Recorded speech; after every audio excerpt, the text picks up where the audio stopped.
Tom Burrow. So these questions, these next couple we're going to read here, are on a video we posted recently called Crate Aggression, One Session Progress, right? So basically, here's some backstory on this situation. So this is a German Shepherd who is fairly well trained at this point. You know, he knows all of his commands and stuff, but he's got some really, really, really, really gnarly crate aggression issues, right? It's something where it's gotten so bad to the point where, like, basically anytime the wife goes to let him out of the crate, he'll pretty much try to attack her over it. Oh, right? God. So it's wild. Yeah. Right? He's pretty good with the husband over it, but the husband works with him a lot more. The husband is a lot more strict with him about things, very on top of him, stuff like that. Right. Yeah. So in this video, we showed how, I went to the house. We saw the behavior. The behavior was actually a lot more intense than I thought it was going to be, right? And we kind of showed the process of me starting to work through it, right? So Tom asks, my collie is like this. Can you explain what the hitting the crate does? I'd have thought it would make them more fearful of the crate. Any advice is appreciated. Thank you. Okay, so we got a couple things to talk about here. So first, the hitting the crate. What is he talking about in that, right?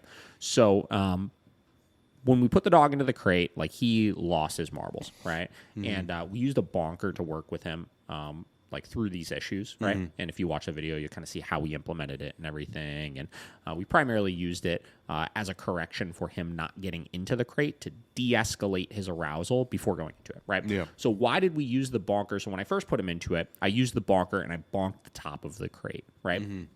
Now, why did I do this, right? So if you look at the purpose of the bonker, right? The bonker itself, and to explain a bonker to people, it's a rolled up towel that you throw at the dog, right? And basically the idea behind it is you have two ways to utilize an aversive, right? You have ways that implement, like, physical discomfort, right? So e-collars, prong collars, things like that, where the sensation is actually uncomfortable and the dog wants to avoid that sensation, obviously.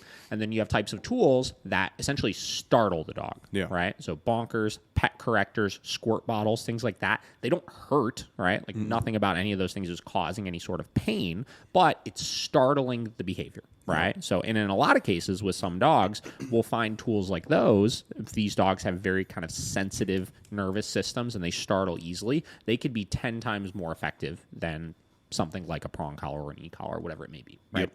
So when I put him in it, I used the bonker and bonked the top of the crate because, technically speaking, the bonker doesn't need to hit him, right? And it doesn't need to hit the crate either, but the act of that thing moving quickly towards him is the startle, right? That's what kind of interrupts the behavior. And in some cases, you can get away with just doing that, and that snaps the dog out of it, and you're kind of good to go from there, right?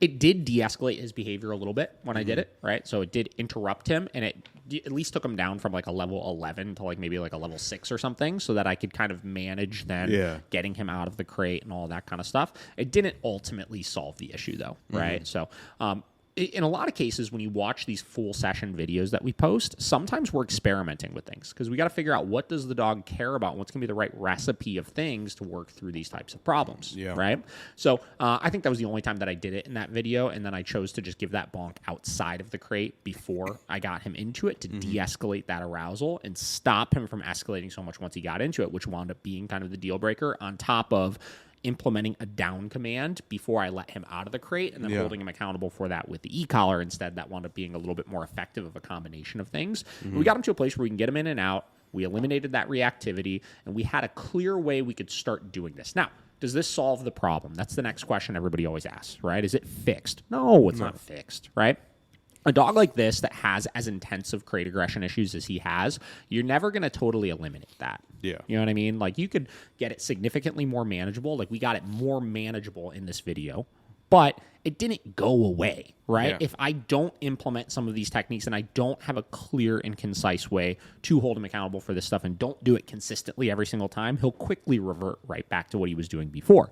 But because dogs are pretty predictable creatures, because dogs are, creatures of habit and routine and stuff like that, anytime we're dealing with serious behavioral issues, in a lot of cases, what I try to do is I try to create predictable routines for the dog in their problematic areas and do things that I can do every single time, whether it's how I introduce them to guests when they come over, whether it's how I put them into the crate or take them out of the crate, et cetera, so that we could essentially long-term manage these things while over time increasing the dog's threshold to those things as they do it successfully for longer periods of time, right?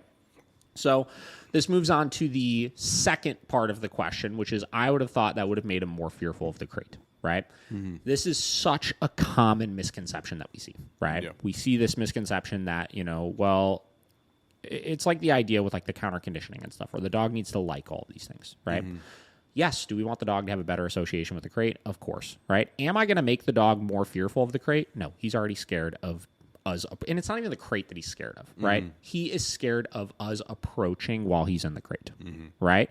And I shouldn't need for him to not be scared of me approaching him if I haven't done anything to him in order to get him to not freak out like that, right? Exactly. I need for him to control that behavior, which is why we implement a punishment technique initially for it to de-escalate that and make him realize whether you're scared or not, you just can't do that, right? From there, we could work on creating more positive association. But in a lot of cases, the positive association doesn't come from us doing positive things. It comes from him being in a position where this behavior happens repeatedly as far as us getting him in and out successfully with him not rehearsing it once we've successfully punished it and him realizing nothing bad happens. Right? Yeah. That is the best way you can create a more positive association with things is by controlled exposure to the trigger, by eliminating the problematic behavior and getting the dog to realize they don't need to rehearse that problematic behavior and still nothing bad happens. Yes, if the dog was crazy food motivated after I implemented this punishment technique, I would add in rewards in addition to that because it will speed the process up, obviously. Yeah. But in most cases, when you're dealing with dogs that get themselves into this like level 15 fight or flight state, they're just not, it's not going to work like you think it's going to work. You know what I mean?